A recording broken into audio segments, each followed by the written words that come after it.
It started on a Wednesday. I had taken the afternoon off from work because I wasn't feeling well, just a cold, nothing serious.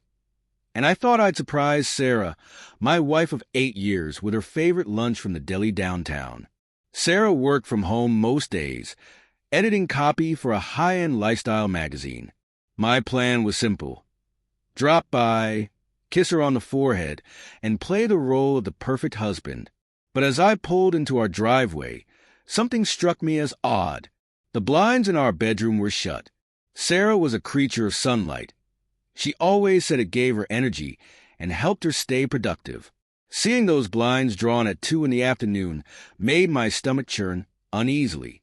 I opened the front door quietly, maybe too quietly, because what I heard next will haunt me for the rest of my life.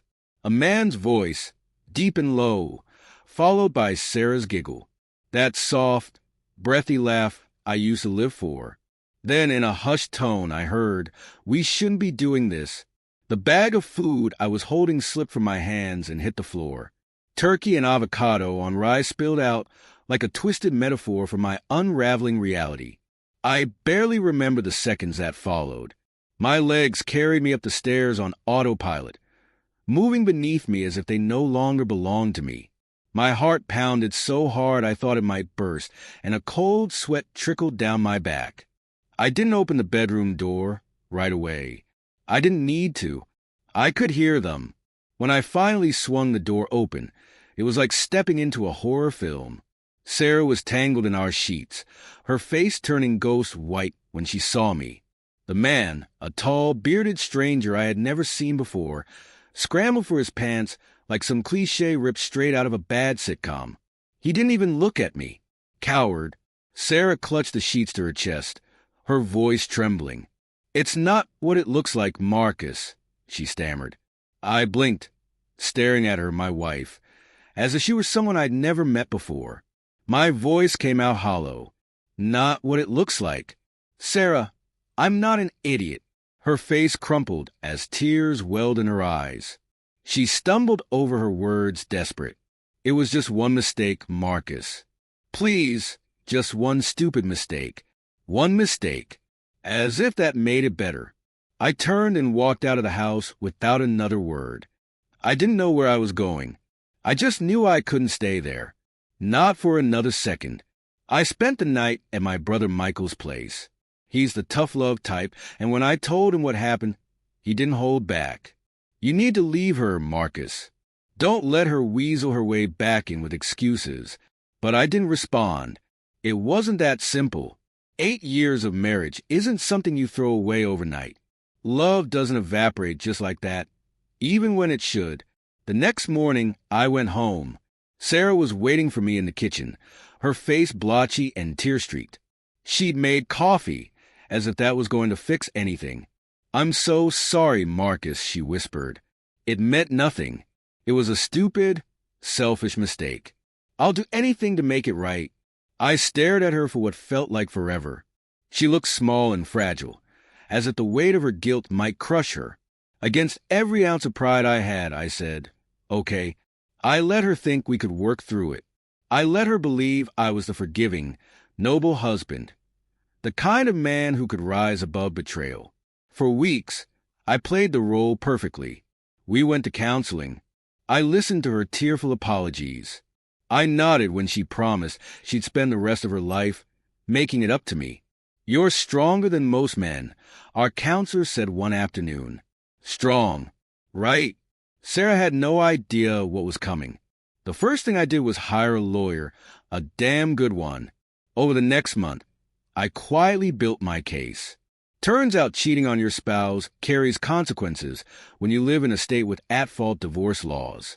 While Sarah cried to me about how she couldn't live with herself for what she'd done, I was collecting evidence. I found the guy's name, Ryan Patterson.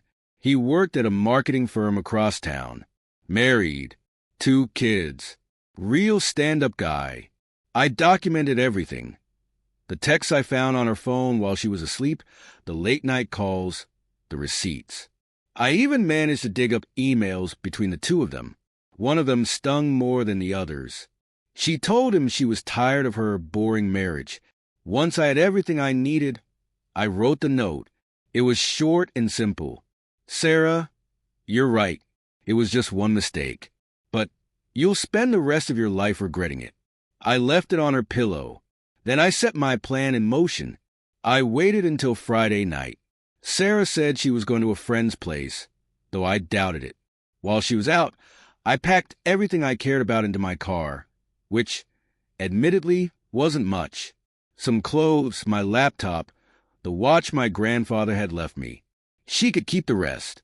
Before I walked out, I deleted every photo of us from the walls.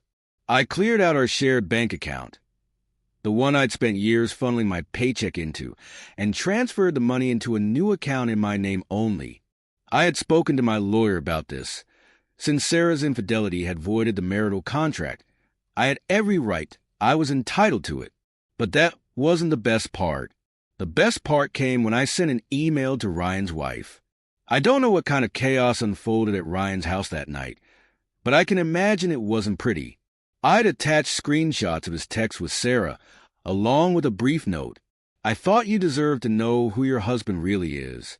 Then I blocked Sarah's number. By the time she got home and found the empty house, the note on her pillow, the photos missing from the walls, and my number disconnected, it was too late. I was long gone. The fallout was as spectacular as I had hoped. Sarah showed up at Michael's place 2 days later, mascara streaking down her face as she begged me to talk to her. I can't believe you did this, she sobbed. You just left without even trying to fix things. I looked at her, calm as could be. I did try, Sarah. You're the one who gave up on us. I'm just finishing what you started. But it was just one mistake, she cried. I smiled. One mistake that cost you everything. She didn't have a response to that. In the end, I got the house and the divorce. Ryan lost his job after his wife forwarded my email to his boss. Apparently, workplace affairs violate some kind of ethics clause. Sarah moved into a one-bedroom apartment downtown. I heard through the grapevine that she tried to get back into dating, but it didn't go well. Word gets around in a small town. As for me, I moved on. It wasn't easy. 8 years is a long time, but it felt damn good to start over, knowing I hadn't let her walk all over me. People say revenge doesn't solve anything, but they're wrong. It solved everything. About a year later, I bumped into Sarah at the grocery store. She looked different, older somehow, like the weight of her choices had finally caught up with her. "Hi, Marcus," she said softly, as though she wasn't sure she even had the right to speak to me. "Sarah," I nodded politely. There was an awkward silence before she whispered, "I still think about you, you know. About what I did. I'm so sorry." I looked her in the eye, and for the first time, I felt nothing. No anger. No sadness. Just peace. "I hope you learn from it, Sarah. I really do." With that, I walked away, leaving her standing there in the cereal aisle, clutching a box of Cheerios like it was the only thing holding her together. Some mistakes you just can't come back from. She learned that the hard way.